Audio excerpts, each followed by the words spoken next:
العالمین د مجاهدینو جنت د عام مؤمنانو نه جدا پیدا کړی دی. ولی ځکه دنیا کې مجاهدین د عام مؤمنانو نه جدا دي.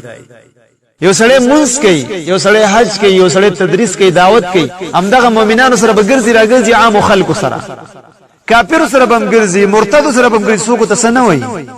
خو چې ټوپک دی په لاس کې د الله د شریعت د پاره راواخستو نو به استازې چې کوم د عام انسانانو سره نه ملاويږي، دا غینه به جدا کیږي، دا غینه به لری کیږي. نو اله به چې کوم د ته د عبادت په صحیح طریقې سره کولې شي. نو دنیا کې د الله د وجنه د مؤمنان را لګیدلې دي او خلک پریخي دي، خلکو نه جدا شوي دي. قیامت پر ورځ به الله رب العالمین د جنت ان شاء الله جدا ولا ورکي، مستقل جنت به ولا ورکي، خصوصي جنت. او دې سره دا خبره ملګری قران کریم کې الله رب العالمین مجاهدینو ته دا خبره ډیره کوي. وای الله رب العالمین فرمای وای ومساکن طیبه فی جنات عدن.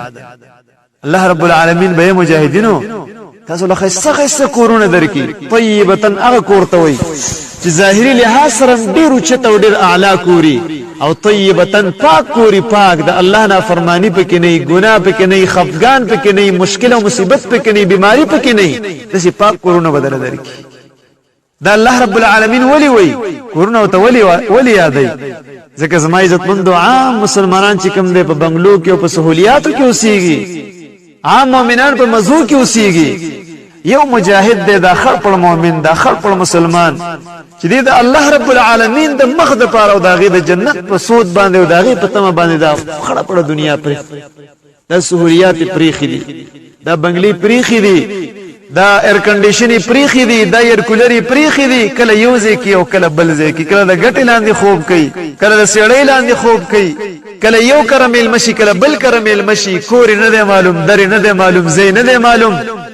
الله رب العالمین فرمای اے مجاهد مخه بکیگا، اے مجاهدا ستاسو ته د احساس کمتری چرته را نشي.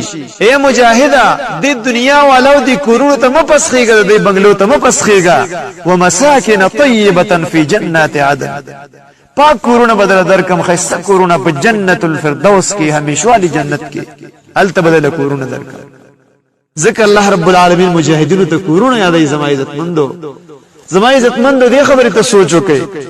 الله رب العالمین شهید د دعا او یحور ولی ورکی. عام مومن چې هر څومره اوچت شي، اکثر مومنانو ته دعا، چاله بلس، چاله بشل، چاله بدیرش، شهید ته الله رب العالمین دعا او یحور ورکی. دعا او یحور دا ولی ورکی.